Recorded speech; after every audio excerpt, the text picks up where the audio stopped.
Allergy থেকে মুক্তি পাওয়ার সবচেয়ে সোজা উপায় হচ্ছে যে জিনিসটা থেকে অ্যালার্জি সেই জিনিসটা থেকে দূরে রাখতে হবে। এবার অনেকে বলেন আমি তো বুঝতেই পারি না কোন জিনিসটা অ্যালার্জি। আমি কখনো চিংড়ি মাছ খেয়ে দেখেছি অ্যালার্জি হয়নি, আবার কখনো চিংড়ি মাছ খেয়ে অ্যালার্জি হয়েছে, বা কখনো বাদাম খেয়ে অ্যালার্জি হয়নি, কখনো বাদাম খেয়ে অ্যালার্জি হয়েছে, বা কখনো পার্টিকুলার একটা ড্রাগ বা একটা ওষুধে অ্যালার্জি হয়নি, পরে আবার খেয়ে সেটা অ্যালার্জি হয়েছে। তো অ্যালার্জি কোন জিনিসটাতে আছে সেটা জানার জন্য আপনাকে দুটো পদ্ধতি অবলম্বন করতে হবে। একটা হচ্ছে কিছু পরীক্ষা নিরীক্ষা করে নেওয়া, কিছু ব্লাড টেস্ট করা, যাতে বোঝা যায় কোন জিনিস আপনার অ্যালার্জি আছে। আর একটা মেথড হচ্ছে অবজারভেশন।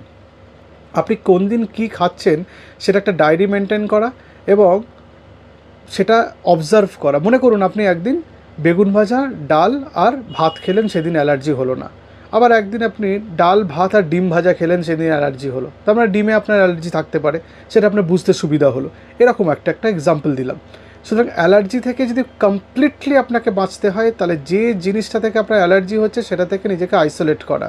সেটা বাড়ির পোষ্যের গায়ের লোম হতে পারে, অথবা আপনার কোনো জিনিস হতে পারে, সেটা খুব সাধারণ জিনিস বালিশের তুলো, অথবা খুব সাধারণ খাবার যেমন বাদাম, অথবা খুব সাধারণ জিনিস যেমন আমাদের বাড়িতে যে ডাস্ট থাকে, হাউস ডাস্ট, সেটা থেকে সেইটা আপনাকে আইসোলেট করে ফেলতে হবে, বা সেটা জেনে নিতে হবে কোন জিনিসে অ্যালার্জি হচ্ছে এবং সেটা থেকে নিজেকে দূরে রাখতে হবে। নমস্কার।